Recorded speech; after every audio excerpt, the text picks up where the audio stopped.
नमस्कार मित्रों, एनसीए के ऑनलाइन प्लेटफॉर्म पे आपका स्वागत है। आज मैं कुछ महत्वपूर्ण प्रश्नोत्तरी लेकर के आया हूँ। कुछ बच्चे जो लाइब्रेरी में पढ़ रहे थे, उनको मैंने सोचा कि परीक्षा की दृष्टि से कुछ महत्वपूर्ण प्रश्न लग रहे हैं, तो उनसे सवाल जवाब करते हैं। तो चलो प्रश्न पूछते हैं। कि पहला ही प्रश्न पूछ रहा हूँ, बड़ा सिंपल सा प्रश्न है, जवाब देना आप। ठीक है? हाँ, आप ही बताओ कि आप ये बताइए कि उज्जवल शब्द है, ठीक है? उज्जवल में कौन सा उपसर्ग होगा? उज्जवल। हाँ, उत। अच्छा, बहुत बढ़िया। उज्जवल में उत उपसर्ग होगा। ठीक है, हाँ, थोड़ा पास में रख लीजिए। हाँ, ओके सर। तो इसमें संधि कौन सी होगी? उज्ज्वल में संधि होगी, व्यंजन संधि। हाँ, व्यंजन संधि। व्यंजन व्यंजन। संधि होगी। Very good. तो फिर संधि विच्छेद करके बताइए। उत जन ज्वल। ज्वल। उदज आएगा। हाँ, अधज। Very good. और इसको शब्द शुद्धि में लिखेंगे तो कैसे लिखेंगे? उ ज अधज अधज व ल। दो बार आधा आधा हलंत हलंत और हलंत वाला आएगा, हाँ। फिर वह पूरा हाँ। मुल्ला। वे ठीक है, चलो। आप ये बताइए कि एक शब्द रमेश है। रमेश। ठीक है, रमेश है। रमेश की संधि विच्छेद क्या होगी? रमादन ईश। रमाधन ईश। वेरी गुण गुड। गुण संधि। ठीक है, ऑप्शन के अंदर आप रमधन ईश भी मिलेगा, हाँ, ओके सर। रमाधन ईश भी मिलेगा, तो रमाधन ई। ईश हो जाएगा। कौन सी संधि होगी? गुण संधि। Very good. नियम क्या था अपना? आ आ, के बाद ई आए तो ए हो जाएगा। ठीक है, चलो।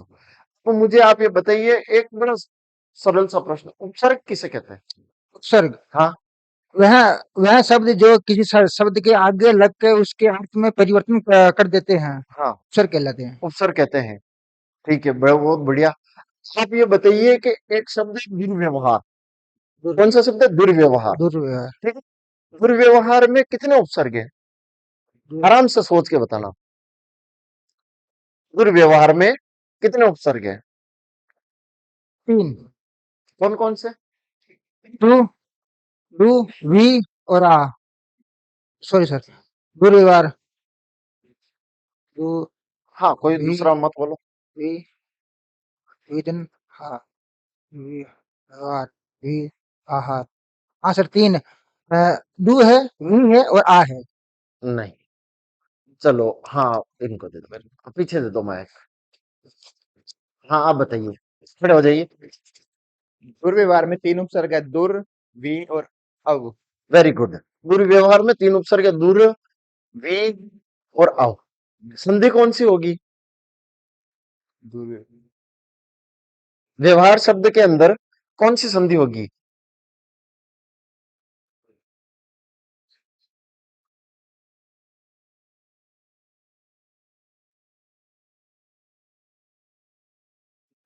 बताइए, और कोई पास वाला? यण वी संधि धन होगी। अवहार होगी। यण संधि होगी। यण संधि होगी, वी धन अवहार। चलो, बहुत बढ़िया। चलो, एक और प्रश्न बताइए कि जैसे कि एक शब्द होता है पट। पारिभाषिक शब्दावली से पूछ रहा हूँ, पट को इंग्लिश में क्या कहते हैं? आप में से बताइए। फ्रॉड। क्या कहते हैं? फ्रॉड। पारिभाषिक शब्दावली का शब्द है, कितनी बार आया हुआ है कपट को फ्रॉड कहते हैं। चलो, मुझे बताइए आप। बहुत सरल सा प्रश्न है। तो वह हथियार जो फेंक कर चलाया जाता है, पारिभाषिक ये सॉरी, वाक्यांश के लिए एक शब्द, वह हथियार जो फेंक कर चलाया जाता है, उसे क्या कहते हैं? अस्त्र। अच्छा, फेंक कर चलाया जाता है वो तो अस्त्र, और साथ में रखकर चलाया जाता है वो शस्त्र। शस्त्र। चलो, बढ़िया। चलो, आप ये बताइए कि एक और बताइए, पहाड़ के ऊपर की समतल भूमि, उसे क्या कहा जाता है? पहाड़ के जो ऊपर समतल भूमि होती है, उसे क्या क्या कहते हैं?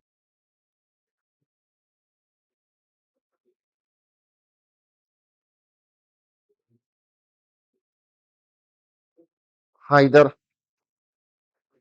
हाँ, इनको दे दो, माइक दे दो। हाँ, उठिए आप। उपत्यका। उपत्यका। नहीं, आदित्य का। पहाड़ के जो ऊपर भूमि होती है उसे कहते हैं अधित्यका, और नीचे जो भूमि होगी उसे कहेंगे उपत्यका। ठीक है। चलो, आप ये बताइए कि एक शब्द है कड़वाहट। कौन सा शब्द है? कड़वाहट। ठीक है। इसमें कौन सा प्रत्यय होगा? आहट। आहट, कड़वाहट,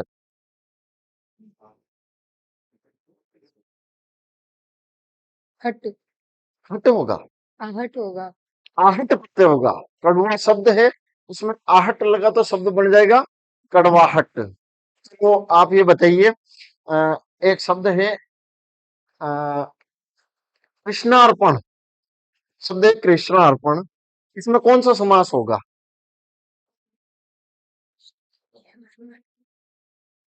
कृष्णार्पण।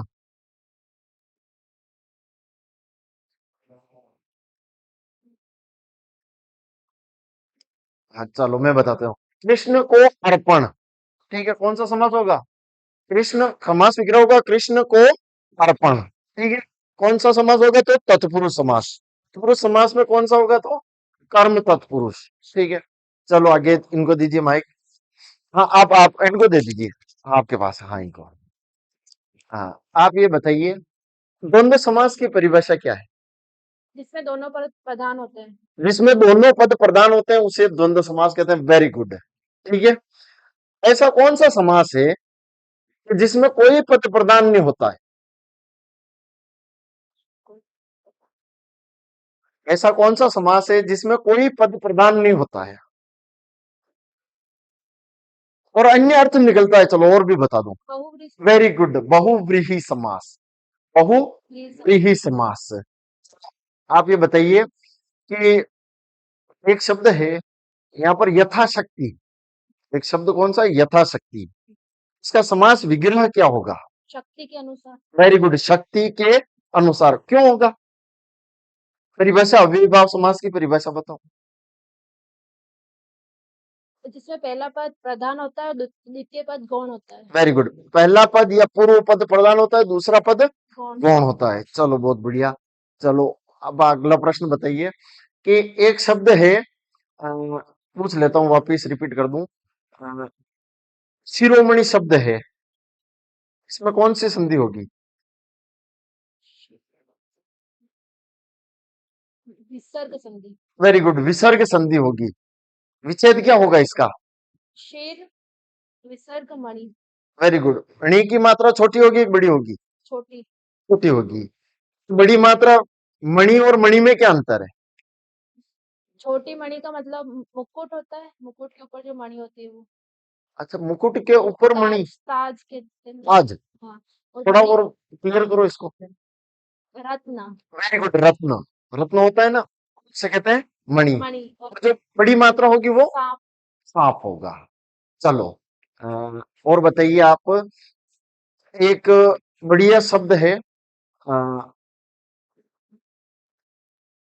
प्रत्येक, ठीक है, प्रत्येक शब्द है, इसमें उपसर्ग कौन सा होगा? प्रति। प्रति। हाँ। और संधि? यण संधि। यण संधि होगी। हाँ। विच्छेद क्या होगा? प्रतिधन एक। प्रतिधन एक। एक है, ठीक है। एक शब्द और है, बढ़िया शब्द है, ठीक है, मुक्तावली।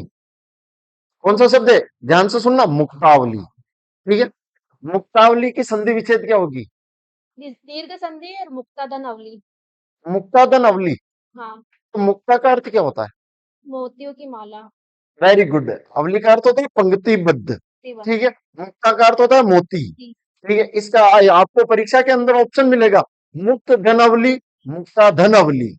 इस दोनों में आप कंफ्यूज रहोगे। तो मुक्त मीन्स खुली हुई तो माला कहीं होती नहीं है, होती है क्या?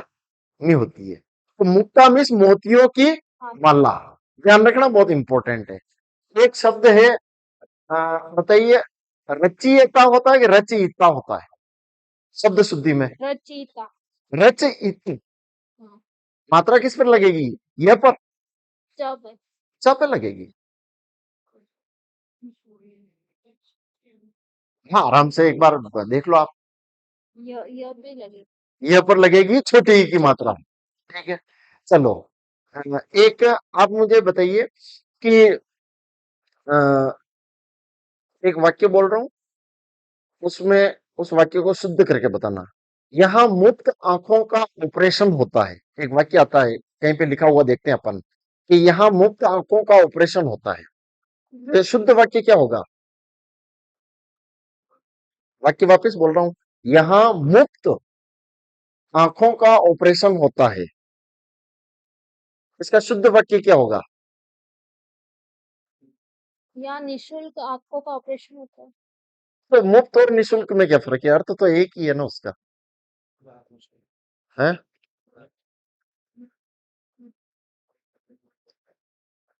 हाँ, आप बताइए। यहाँ आंखों का मुक्त ऑपरेशन होता है। यहाँ आंखों का मुफ्त ऑपरेशन होता है, तो इसमें इस वाक्य के अंदर किस संबंध में अशुद्धि है? यहाँ पर क्रमबद्ध में चिन्ह भंग हो रहा है। क्रमभंग। वेरी गुड, ठीक है। चलो और बताइए आप कि ताजमहल, एक वाक्य बोल रहा हूं मैं, उसमें किस संबंधी अशुद्धि है ये बताना आपको। ताजमहल की सौंदर्यता अनुपम है। सौंदर्यता। क्यों? इसमें क्या गलती है? ताजमहल की सौंदर्यता अनुपम है। अनुपम है, सुंदर है, एक ही ठीक। बात है, उससे कोई फर्क नहीं पड़ रहा है।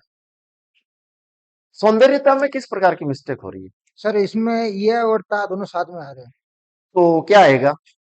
या तो सौंदर्य आएगा या फिर सौंदर्यता आएगा। Very good. यह और ता दोनों प्रत्यय एक साथ नहीं आते हैं। आप मुझे ये बताइए कि सौंदर्यता, हाँ सौंदर्य या सौंदर्य, सुंदरता, हाँ ठीक है। सुंदरता में तो ता प्रत्यय लग रहा है, कहीं कोई दिक्कत ही नहीं है। तो ये सौंदर्य शब्द है, सौंदर्य। इसमें मूल शब्द क्या होगा?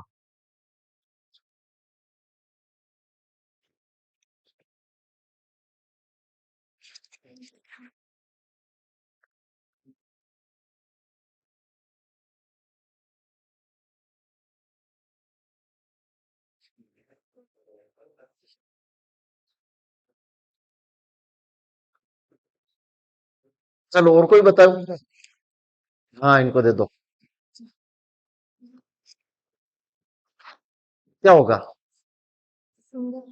हम्म? सुंदर। सुंदर। प्रत्यय कौन सा लगेगा? ये प्रत्यय। वेरी गुड, बोला करो ना, ऐसे डरो मत, डरने की कोई बात नहीं है, बोला करो। जस्ट एक शब्द बताना आप। एक शब्द है लिपि। कौन सा शब्द है? लिपि, ठीक है। इसको शुद्ध रूप में कैसे लिखते हैं?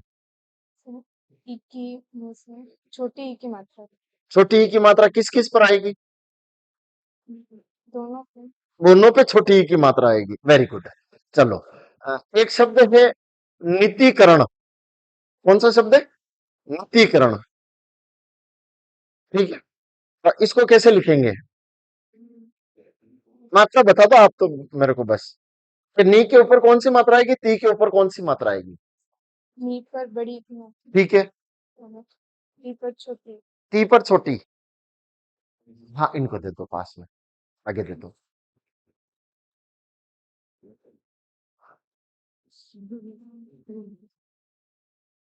तो नहीं बताती। हाँ, नी सब दोनों में बड़ी ई की मात्रा। दोनों में बड़ी आएगी। क्यों आएगी? कारण पता है? अगर किसी भी शब्द के पीछे अगर कर्ण लग रहा है, ध्यान रख लेना सभी, किसी भी शब्द के पीछे अगर कर्ण लग रहा है, तो उससे पहले जो लघु मात्रा थी, लघु मात्रा थी, वो क्या हो जाएगी? दीर्घ हो जाएगी। कि जैसे कि तुष्टि शब्द है, तुष्टि में कर्ण लगाएंगे तो शब्द क्या बन जाएगा? तुष्टिकरण। पुष्टि शब्द है, पुष्टि में कर्ण लगाएंगे तो क्या हो जाएगा? पुष्टिकरण। लिपि है, लिपि में कर्ण लगाएंगे तो क्या हो जाएगा? लिपिकरण। परंतु अपवाद स्वरूप एक शब्द पृथक में कर्ण लगाएंगे, पृथक्करण ही होगा, न कि पृथकीकरण, ठीक है। ये अपवाद स्वरूप शब्द है। विज्ञान के अंदर आपको आपके आता होगा पृथक्करण का नियम आता होगा, पृथक्करण, ठीक है, अपवाद स्वरूप शब्द है। चलो आप ये बताइए, अगला शब्द बढ़िया शब्द है कि नीरज। नीरज शब्द की संधि क्या होगी? हाँ बताइए। हाँ, खड़े हो जाइए, माइक दे दो इनको। निर प्लस जय। हाँ, निर प्लस जय। निर प्लस ज। निर प्लस ज कैसे होगा? विसर्ग संधि होगी। विसर्ग संधि होगी। विसर्ग संधि होगी, ये बात सही है, लेकिन हाँ, पीछे दे दो, इनको दे दो। नीर धन रज। नीह धन रज। रज, ठीक है, कौन सी संधि होगी तो? विसर्ग संधि। कोई नियम ध्यान है आपको? हाँ, अगर छोटी की मात्रा आने के बाद र आता है तो वो बड़ी की मात्रा में बदल जाता है। Very good. और एक और नियम है इसका, एक नियम एक और है, ई और ऊ आए। जैसे एक और शब्द है चक्षु रोग। नीरज में तो अपन ने कर दिया, नीह धन रज कर दिया कि छोटी ई की मात्रा आ रही है तो उसको बड़ी ई की मात्रा में परिवर्तित कर देंगे। एक शब्द है चक्षु रोग, बड़ा ऊ की मात्रा लग रही है, ठीक है, वहां पर ये आ रही थी तो बड़ी ई की मात्रा करे थे, और यहाँ पर ऊ आ रहा है तो बड़ा ऊ की मात्रा कर देंगे। चलो आप मुझे बताइए, एक शब्द है वागीश। कौन सा शब्द है? वागीश। वागीश। इसका संधि विच्छेद क्या होगा? वाक तन ईश। वाक धन ईश। ईश। ठीक है, व्यंजन संधि। कौन सी संधि होगी इसमें? व्यंजन संधि। व्यंजन संधि होगी। चलो ठीक है, एक शब्द है अभ्यर्थी। कौन सा शब्द है? अभ्यर्थी। अभ्यर्थी में उपसर्ग कौन सा होगा? अभी। भी उपसर्ग होगा तो संधि क्या निकलेगा? अभिधन अर्थी। अर्थी। संधि कौन सी होगी? यण संधि। यण संधि होगी। हाँ। यण संधि होगी कितना? हाँ, यण यणी होगी। इतना कंफ्यूज मत हो, यणी होगी। ठीक है, एक शब्द है अर्थी, एक शब्द है अरथी। ठीक है, शब्द युग में आप इनके अर्थ बताओ। अर्थी में बड़ी की मात्रा आती है वो जिज्ञासा होता है, और र भी आता है वो मृत्युशया या टिक्के मृत्युशया जिसे टिकटी भी कहते टिकटी हैं। कहते हैं। ठीक है, चलो और आप ये बताइए, एक और बढ़िया प्रश्न है कि हाँ आप खड़े हो जाओ, बढ़िया प्रश्न। हाँ कोई बात नहीं, खड़े हो जाओ। हाँ इसी, हाँ हो जाओ, खड़े हो जाओ। हाँ खड़े हो जाओ। जिस पर मुकदमा चल रहा हो, एक वाक्यांश के लिए एक शब्द है, जिस पर मुकदमा चल रहा हो, उसको क्या कहते हैं? फर्स्ट ग्रेड में आया हुआ ही है 2018 में, अभियुक्त। अभियुक्त। क्या कहेंगे? वियुक्त। चलो अ, और बताइए आप कि जो कभी बूढ़ा न हो, सामूहिक उत्तर मत तो एक अजर। अजर। ठीक है, अकार तो नहीं, नहीं। ठीक है, जरमिस बुढ़ापा, जो कभी बूढ़ा ना हो।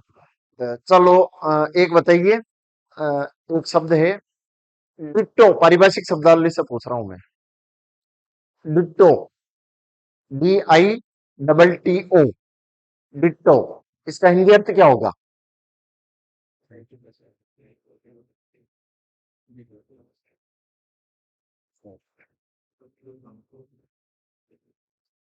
डिट्टो का अर्थ होगा यथोपरि।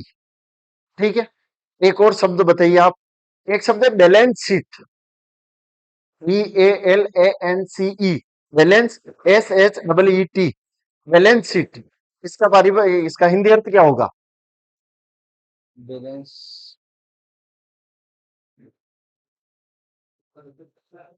हम्म, हाँ बताओ, आप बताओ, आप बताइए, खड़ा हो जाइए, आराम से आगे आ जाओ थोड़े बहुत। बैलेंस शीट का तुलक पत्रिका। वेरी गुड, तुलन पत्र होगा। ठीक है, क्या होगा? तुलन पत्र। एक और शब्द बताइए, विजिलेंस। विजिलेंस। हाँ, विजिलेंस का अर्थ होता, थोड़ा ऊपर रखिए माइक को, विजिलेंस का अर्थ होता है सतर्कता। क्या होगा? सतर्कता। चलो बढ़िया सा एक मुहावरा पूछ रहा हूं कि, चलो ये बता दो, शर्माओ मत, 9 2 11 होना मुहावरे का क्या अर्थ है? 9 2 11 होने से भाग जाना। भाग जाना, तीसरी क्लास से पढ़ते आ रहे हैं, इसका तो अर्थ आराम से आ जाएगा। हाँ, चलो और बताइए आप कि अध जल खगरी छलकत जाए, इस लोकोक्ति का अर्थ क्या होता है? आधा ज्ञान इंसान के लिए बुरा होता है। हाँ? आधा ज्ञान किसी कार्य के लिए कठिन होता है, यानी बुरा होता है। अल्प ज्ञानी छलकता जाता है, मीन्स इतराता जाता है, कहने का मतलब जिसमें थोड़ा बहुत भी ज्ञान आ जाता है ना, तो वो अपने ज्ञान को महिमा मंडन करने में लग जाता है, तो उससे कहते हैं एक लोकोक्ति, अध जल गगरी छलकत जाए। चलो आप ये बताइए, एक शब्द है, शुद्ध शब्द लिखना है, ठीक है? आप बता देना, मुझे मात्रा बता देना। कनिनिका, क नी नी का, कौन कौन सी मात्राएं लगेगी इनमें, आप ये बताओ। आवाज नहीं। कनिनिका,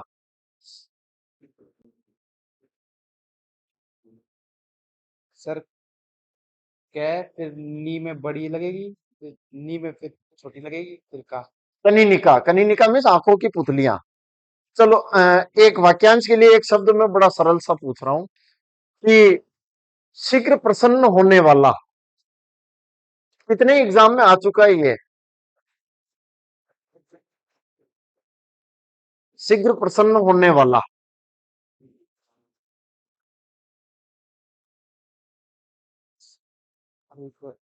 उसको एक शब्द में क्या कहेंगे?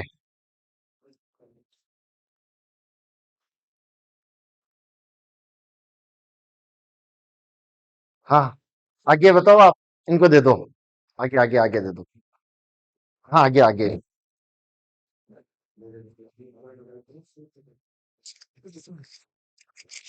आशुतोष। Very good, Ashutosh. ये अभी पीएससी का जो एग्जाम हुआ था उसमें पूछा हुआ है, सेकंड ग्रेड के एग्जाम में। हाँ, एक आशुतोष किसका बच्ची है?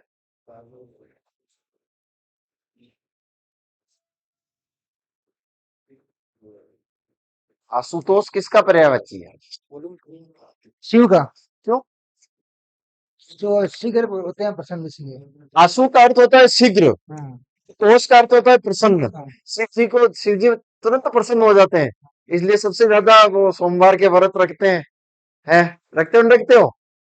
नहीं रख रहे हो तो रख लेना, ताकि मनोकामना भी पूरी हो जाए आपकी। एक शब्द है मुरारी, ठीक है? इधर सभी का ध्यान इधर होना चाहिए। मुरारी, इसकी संधि विच्छेद क्या होगी? मूर्धन अरि, मूर्धन, अरि, कौन सी संधि हो रही है? मुरारी, हाँ, मुरारी, मूर्धन अरि, या दीर्घ दीर्घ संधि। दीर्घ संधि। हाँ, तो मूर का अर्थ क्या मूर्ख का अन्य असुर है, है? और अन्य असुर सूर एक राक्षस का नाम है। राक्षस का नाम है। फिर एक शब्द लग रहा है अरि, अरि, दुश्मन, शत्रु। अरि का अर्थ शत्रु होता है। तो एक वाक्य शब्द युग में अरि और अरि, हाँ, इन दोनों में क्या फर्क है? एक अरि का शत्रु हो गया, हाँ, और एक अरि मतलब वो सब्जी आती है, वो मूल, मूल जड़, अरबी संबोधन, संबोधन, संबोधन। संबोधन। इधर देखो कि अरि में जो छोटी ई की मात्रा लग रही है उसका तो अर्थ होता है शत्रु। देखो बात अपन कहां पर कर रहे हैं? संधि की कर रहे हैं। संधि से वापिस कहां पर आ गए? शब्द युग्म पर, ठीक है? और भी ले जा रहा हूं मैं, ठीक है? एक जो री की मात्रा जो छोटी लग रही है उसका तो अर्थ होता है शत्रु, और बड़ी जो मात्रा लग रही है उसका अर्थ होता है संबोधन, ठीक है? अब मुरारी में कौन सा समास? शब्द एक है, बहुरी समास। बहुब्रीहि। तो मुर नामक राक्षस का है जो शत्रु, कौन? भगवान श्री कृष्ण, कृष्ण, ठीक है? एक आप ये बताइए, गजानन, क्या नाम? गजानन, इसका संधि विच्छेद क्या होगा? गज प्लस आनंद, गज प्लस आनंद, आनंद। गज मिस हाथी, हाँ, आनंद सिर। सिर। तो समास कौन सा होगा इसमें? इसमें बहुरी होगा। विग्रह कीजिए उसका। गज के समान है जिसके आनंद, तो कौन है? श्री गणेश। गणेश जी। चलो आप ये बताइए कि एक होता है, प्रत्यय से पूछ रहा हूं आपसे मैं, ठीक है? आराम से बताना, ठीक है? प्रत्यय में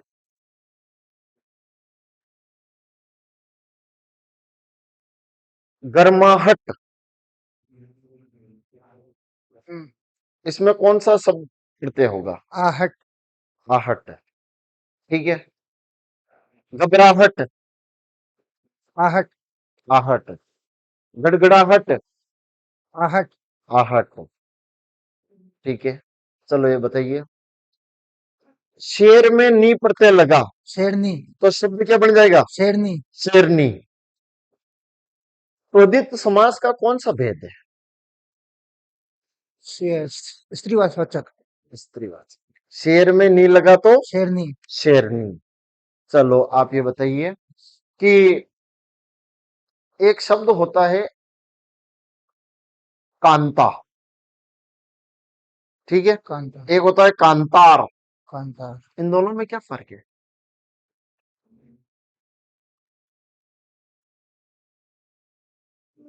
शेरनी, कांता का अर्थ होता है सुंदर हम्म, और कांतार का अर्थ होता है जंगल। कांता का अर्थ क्या होता है? सुंदर, सुंदर। और कांतार का अर्थ होता है जंगल, जंगल। ठीक है, आप तैयारी को और धार दीजिए। 4 जुलाई को आपके 4 फरवरी को आपके पेपर है, सॉरी। और इसको कहने का मतलब कोई भी समस्या आ रही है तो उसको आप लिखिए, क्लास में आकर पूछिए, ताकि कहने का मतलब किसी भी प्रकार की समस्या नहीं रहे। और मेहनत करने की जरूरत है, और मेहनत कीजिए आप। ठीक है, बहुत अच्छे जवाब दे रहे थे आप। ठीक है, गलत नहीं थे आपके, लेकिन कहीं कहीं अटक रहे हो आप। तो कहने का मतलब थोड़ी बोलने की वो जिज्ञासा, वो ललक खत्म कीजिए। ठीक है, इसी प्रकार जुड़ते रहिए। नमस्कार, धन्यवाद, जय हिंद, जय भारत।